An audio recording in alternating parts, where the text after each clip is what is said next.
Hi everyone, Tim Brown. Welcome back to my Apple Podcast. This week, iOS 7 was released on Wednesday, and everyone rushed to download it, and rightfully so. It's one of the biggest updates yet by Apple since the iPhone has been released. What are the things that we can expect? Well, there are tons of features. Apple always lists over 200 features that come with these updates. You had a chance to see them when you first downloaded the software, but of course no one really read it because they were so excited to download the software. But I took screenshots of the whole thing and retyped it out. You can find the whole list on MyApplePodcast.com. I'm going to go through some of those features during this episode. What's the main feature? The new design, of course. The operating system has been entirely redesigned. So you get a brand new interface with subtle motions and animations, layers and translucency to provide depth. There's also an elegant color palette that works well with the translucent layers, and a refined use of typography. And as you can hear in the background, a nice sampling of ringtones as well. And another great feature that comes with iOS 7 is Control Center. You can access that from the bottom of your phone by swiping up. And as you can see, there are all of these controls right at your fingertips. You have access to airplane mode, Wi-Fi, Bluetooth, do not disturb, and you can lock the rotation from here as well. You can control the brightness of your phone, and you even have a music player built right in. You can also have access to AirPlay, which I happen to have one right now. And you can also access along the bottom a flashlight, the stopwatch, and the timer, as well as the alarm and the world clock. And then finally, you can also access the camera as well. And not to mention the calculator, which also has been redesigned. As you can see, the typography here is also much more refined than you're used to with a different color scheme. You will also see some nice changes with Notification Center, still located at the top. If you swipe down with your finger, you'll see the most recent events pulled from your calendar, which is really nice. I love this feature. If you select all, you'll also see all of your notifications, including your most recent updates from the App Store. Now that's something I really like. And then also Missed. In this case, here's a story that was reflipped on Flipboard that I posted about Steve Jobs. So this is really cool. And another very nice feature that comes with the new iOS 7 platform is multitasking.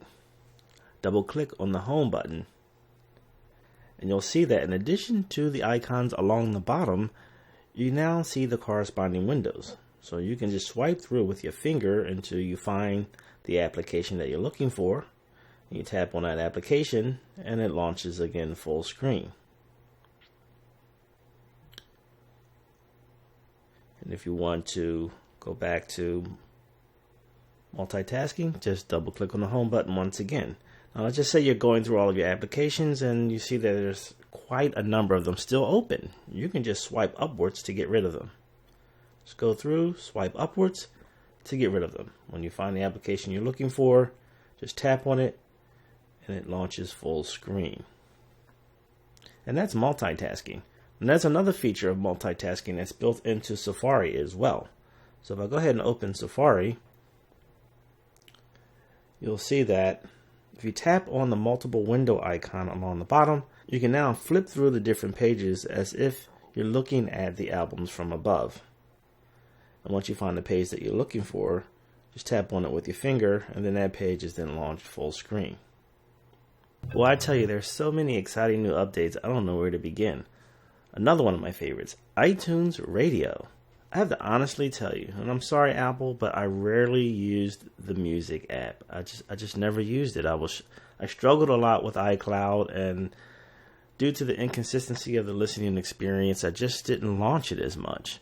I did use Pandora quite a bit because the music streams quite smoothly and predictably, and that's what I listen to the most. Now I have iTunes Radio, and I just can't believe the user experience.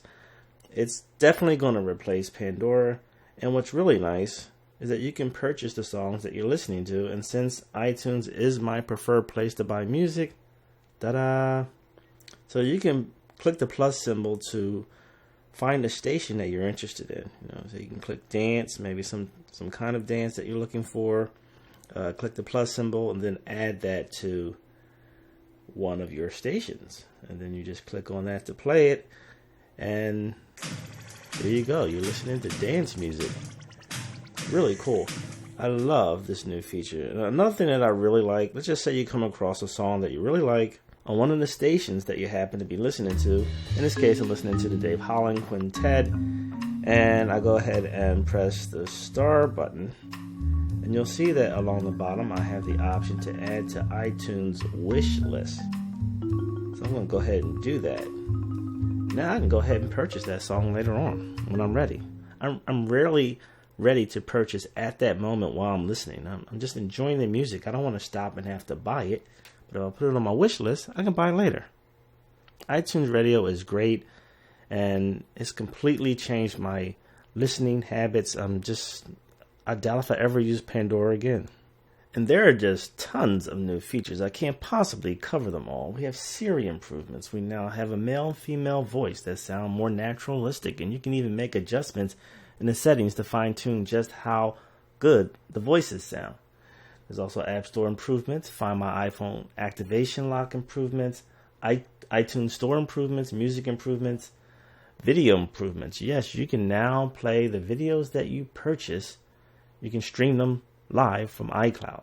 And you can also play music videos like that as well. You remember before, you would always get that notice the music video was above a certain number of megapixels, wouldn't play. Not anymore. If it's in iCloud, you can play it. There are map improvements, turn-by-turn walking directions, FaceTime audio calling, and on and on and on. There's also some great improvement with the accessibility features as well.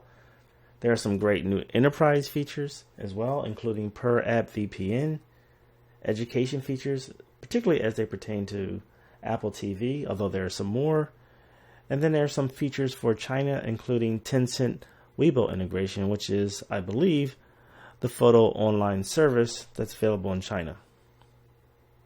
Well, I ordered my iPhone 5S. I ordered the gold color. Right now, they're just telling me that it's available in October. I'm hoping the first week in October or as soon as possible because I can't wait to receive it so I can try out the fingerprint sensor. Well, that wraps up this episode. If you want to see the entire list of new features that come with iOS 7, I posted the entire list on myApplePodcast.com. Just click on the blog link and you'll find it there. Stay tuned for future episodes.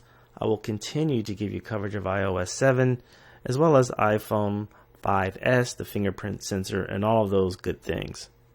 Thanks for tuning in to another episode of My Apple Podcast. My name is Tim Brown. Check me out next time.